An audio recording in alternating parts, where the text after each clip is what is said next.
Dimanche 8 octobre dernier, dans le quartier de Wimbledon à Londres, une marche est organisée en mémoire de Sophie Lyonnais.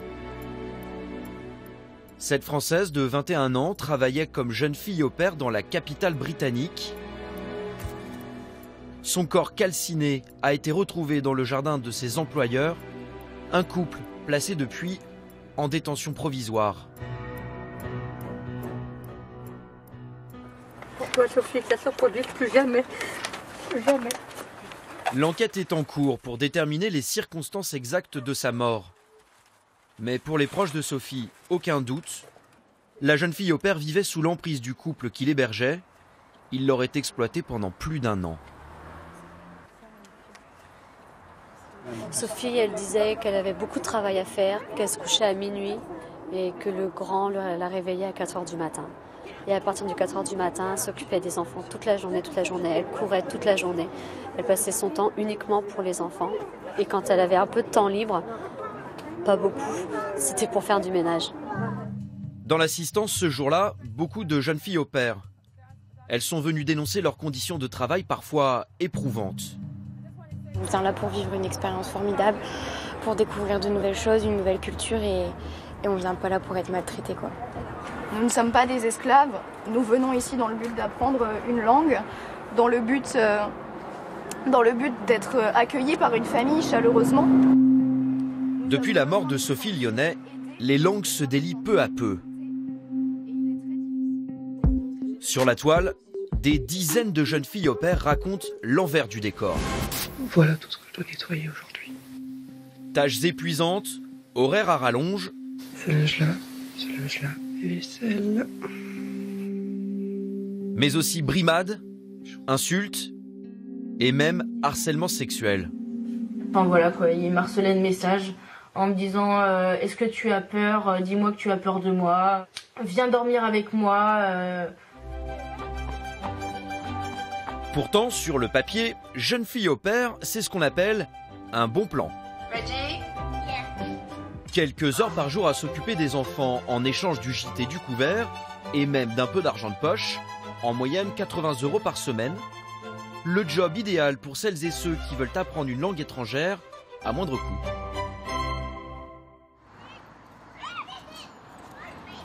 Pour trouver une place de jeune fille au père, rien de plus simple.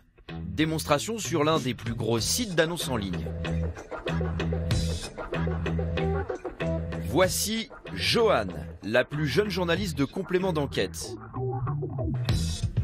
Un faux profil d'étudiante, un bref message de présentation et une photo. En 10 minutes à peine, le tour est joué. Et quelques jours plus tard, Joanne a déjà reçu 60 propositions d'embauche.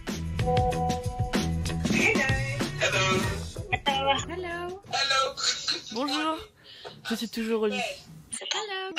Bonjour, comment ça va? Ça va et vous? Cette londonienne a 2 enfants. Elle propose 160 € pour 35 heures par semaine. Une rémunération plus élevée que la moyenne. Accord conclu. 4 jours plus tard, direction Londres. Pour vous montrer la vraie vie d'une jeune fille au père, Joanne est équipée d'une caméra cachée. Elle n'a signé aucun contrat. Ce n'est pas obligatoire en Grande-Bretagne. À peine le temps de poser sa valise. Est-ce que vous voulez qu'on aille au supermarché tout de suite pour acheter votre nourriture? D'accord, mais c'est loin d'ici? Non. Dans cette famille, Joanne doit payer ses repas. 40 € de courses pour la semaine, à déduire de sa paye. Ici, ce sera donc le gîte sans le couvert. Ce n'est pas vraiment l'esprit jeune fille au père qu'on avait imaginé. Tous les jours, Joanne s'occupe du petit déjeuner des enfants, les emmène à l'école, supervise leurs devoirs, mais on lui demande aussi de repasser les chemises de monsieur et de satisfaire ses exigences. Joanne, le matin, il y a un truc dont j'ai besoin, ce sont mes œufs. C'est trop long pour moi de les faire. Joanne pensait être intégrée à une famille, vivre un échange culturel. Ses hôtes, eux, avaient surtout besoin d'une employée de maison bon marché. Le système au pair, c'est un échange de bons procédés. Parce que tout le monde n'a pas les moyens d'embaucher une nounou à temps plein. C'est pas comme en France.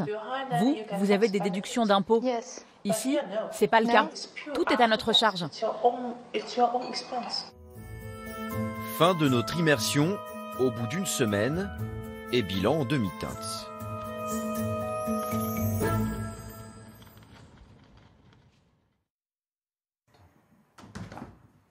Mais pour certaines jeunes filles au pair, l'expérience peut carrément tourner au cauchemar. Il y a un an, Hélène décide de quitter sa Bretagne natale pour l'Angleterre. À 19 ans, elle veut apprendre l'anglais pour progresser dans son métier, l'hôtellerie. En quelques clics, elle déniche une famille d'accueil et se retrouve à Manchester, dans le quartier défavorisé d'Harperey. Dès le début, les mauvaises surprises s'accumulent. Le chauffage ne fonctionne pas et les conditions d'hygiène sont précaires.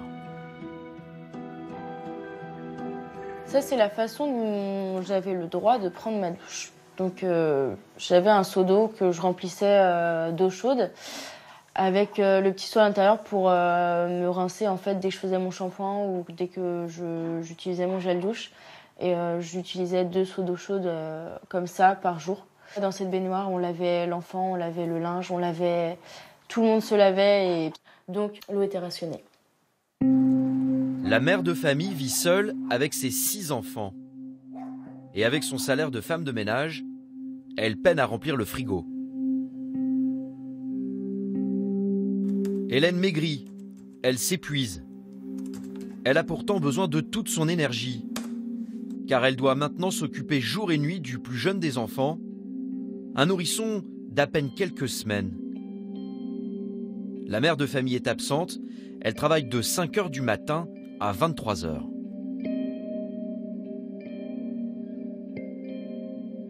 Je me levais la nuit pour faire les biberons. J'avais tellement peur qu'il se passe quelque chose avec le nourrisson. Je ne sais pas comment il réagisse quand ça va pas, quand ça va bien. Quand il pleure, je fais mon nécessaire, mais au fond, voilà, je me sentais maman et un peu toute seule alors que la maison était pleine. C'est une grosse responsabilité. C'est une énorme responsabilité. Pourquoi vous n'êtes pas partie plus tôt? J'ai lié des liens avec cette petite et je me voyais pas en fait la laisser. Je savais pas si le jour où j'allais partir, quelqu'un allait arriver et la prendre dans ses bras, si quelqu'un allait pouvoir s'occuper d'elle. Alors que même moi, je me sentais très seule et j'y arrivais pas au fond. Mais voilà, c'est la petite qui m'a retenue pendant 3 semaines. Mais au bout d'un moment, je pouvais plus, ça devenait dangereux pour elle et pour moi. Au bout de 3 semaines, Hélène se décide enfin à partir. Elle affirme avoir été expulsée brutalement du domicile, sans même avoir été payée. Nous sommes allés à la rencontre de son ancien employeur. Cette femme d'origine camerounaise parle français. Bonjour. Je travaille sur les jeunes filles au pair. Je crois que vous avez accueilli une fois une jeune fille au pair. Oui. Comment elle s'appelait? Hélène. Et comment ça s'est passé avec Hélène? J'étais déçu parce que j'étais choqué parce qu'il fallait qu'elle me prépare. Je m'étais donné, c'est-à-dire je l'avais adoptée comme ma fille, je comptais trop sur elle, mais elle m'a laissé en cours de route, ça m'a choqué. Ah oui. Parce que... J'ai eu une mauvaise expérience. Bah, elle aussi, elle dit que ça a été une mauvaise expérience chez vous. Pourquoi? Parce que vous lui avez confié votre bébé en permanence? Non, j'avais des filles.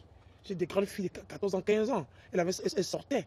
Elle dit qu'elle travaillait du matin au soir, non, que vous partiez. C'est du mensonge. C'est du mensonge. La mère de famille conteste le récit d'Hélène point par point. Nous lui proposons une interview. Elle refuse.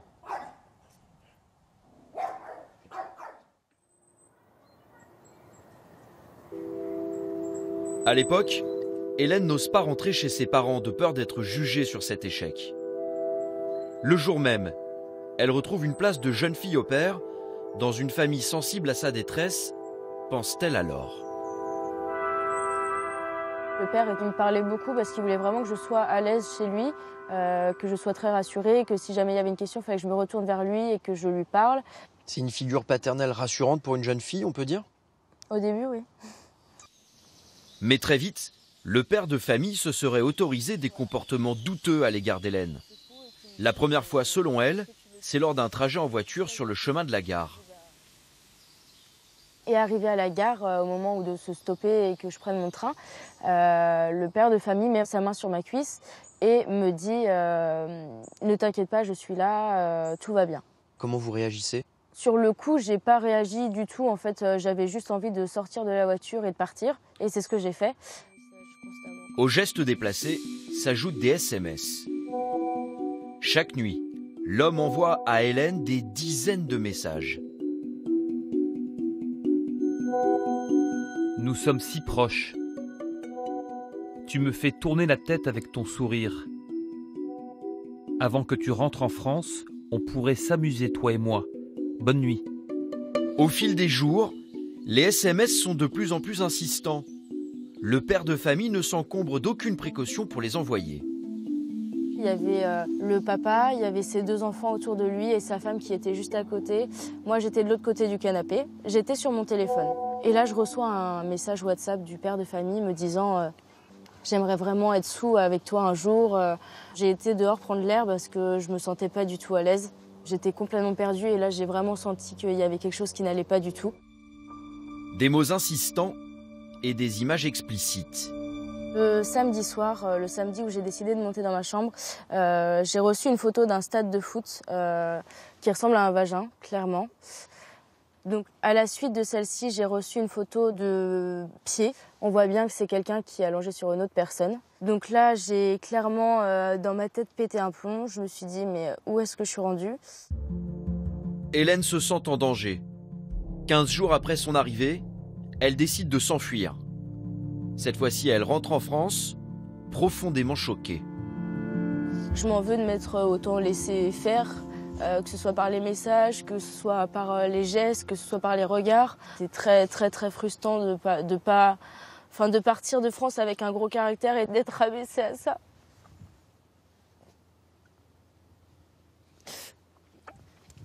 Ça va faire 1 an aujourd'hui. C'est quelque chose qui me bloque, c'est quelque chose qui me hante tout le temps, que ce soit la nuit, le jour. Voilà, c'est constamment dans ma tête. Si chaque détail est encore précis dans la mémoire d'Hélène, ça ne semble pas forcément être le cas pour le père de famille qu'elle accuse. Sans rendez-vous, nous décidons d'aller sonner à sa porte. Good evening. Hi. I'm a French TV. Le moment est malvenu pour discuter avec le père. Même si sa femme est au courant des accusations de la jeune fille au père, qui lui a transféré tous les messages. Est-ce que vous vous souvenez de ces messages que vous lui avez envoyés? Attendez. Vous arrivez au milieu de la soirée et là vous nous dérangez. Est-ce que vous savez qu'elle vous accuse d'harcèlement sexuel? Nous n'aurons pas de réponse. Laissez-nous, s'il vous plaît. Au cours de notre enquête, nous avons contacté d'autres filles au pair qui disent avoir été victimes de harcèlement sexuel. Des jeunes femmes pressées de vivre leur aventure à l'étranger et qui manquent parfois de vigilance lorsqu'elles répondent à une annonce sur Internet. En août 2016, Françoise pensait avoir trouvé le plan en or en Écosse. Seulement 3 heures de travail par jour pour s'occuper d'une adolescente de 14 ans, promener un chien et faire un peu de ménage. Mais la Française a vite déchanté. Sur place, l'ado de 14 ans s'avère plutôt discrète. Ses parents, eux, beaucoup moins. Le samedi, il s'exhibe en direct sur Internet lors de soirées improbables et très alcoolisées. Dès le premier week-end, l'homme incite Françoise à boire, à se lâcher, il se fait tactile, la jeune femme se sent prise au piège. 3 heures du matin, moi je commence à être fatiguée, et puis là, il se lève, il va dans son petit jardin et me dit viens voir. Et puis là je découvre qu'il y a un petit jacuzzi gonflable et qu'il est en train de l'allumer. Je vois le coup arrivé du bah tiens, viens, on va prendre un bain de minuit. Du coup, je leur dis ah oui, bah, c'est super, bravo, il est très joli. Et puis je leur dis que je vais me coucher. Et donc là, sur le ton de la rigolade, madame me dit ah je t'adore, tu es ma salope. En rigolant, et lui rigole aussi. Il dit ah elle est amoureuse de toi. Françoise est sur ses gardes. Le couple devient alors agressif. Au bout de 3 semaines, ils la mettent à la porte. Quel était l'objectif de cette famille qui vous a accueilli? Oh ben là, c'était clairement d'avoir quelqu'un avec qui coucher, avec qui pimenter leur relation de couple. Françoise a voulu porter plainte pour harcèlement sexuel. Mais la police écossaise ne l'aurait pas prise au sérieux. Quant au site sur lequel elle a trouvé l'annonce, il nous affirme avoir fermé le compte de la famille d'accueil suite au signalement de Françoise. Mais sans aucune garantie qu'elle ne se soit pas connectée depuis sous un autre nom. Pour éviter les mauvaises surprises, il existe peut-être une solution. Des agences spécialisées dans le placement de filles au pair. Comment puis-je vous aider? Quel est votre nom pour commencer? Dans le Kent, au sud de l'Angleterre, cette société se charge de trouver la famille idéale pour chaque jeune fille. Elle assure aussi un suivi régulier tout au long de leur séjour. Oui, bonjour, j'appelle pour savoir comment ça se passe avec votre famille d'accueil. Et votre chambre, elle vous convient? Nous sommes un peu comme des médiateurs. Quand il y a un souci, on écoute chacune des parties, on essaie de régler le problème ensemble. Si vraiment ça ne fonctionne pas, on met fin à cette relation et on trouve une solution de rechange, tant pour la jeune fille que pour la famille. Ce service coûte 400 €. Coucou ma fille. Coucou, ça va? C'est cher, Oui, ça va. mais pour cette jeune fille et sa mère qui l'appellent de France, c'est le prix de la sécurité. Voilà. Elle a tout juste 19 ans, c'est la première fois qu'elle quitte le nid familial. On a quand même eu quelques garanties en passant par une agence. Et ça, c'est très important. Je dirais que j'ai commencé à décompresser face à son départ lorsqu'on est sorti de l'agence. Ça m'a mis en confiance pour le départ d'Océane. Dans ce quartier paisible au nord de Londres, Le 4000 est Océane vit la vie rêvée de jeune fille au pair. Oh. Depuis 2 mois, elle est choyée, chouchoutée même par Jenny, la maman de la petite Olivia. C'est comme une deuxième maman et une deuxième petite sœur pour moi. Je me sens très proche d'elle du coup puisqu'on vit ensemble tous les jours depuis 2 mois. Donc voilà, pour moi c'est comme une deuxième famille un peu. Hello. Happy Halloween! Seule ombre au tableau, son niveau d'anglais n'est pas encore excellent. When she back in school, she is speak because she. Mais il lui reste encore 3 mois de séjour pour progresser. Okay, yes. Oh, cool. Very good. Olivia Joyce, but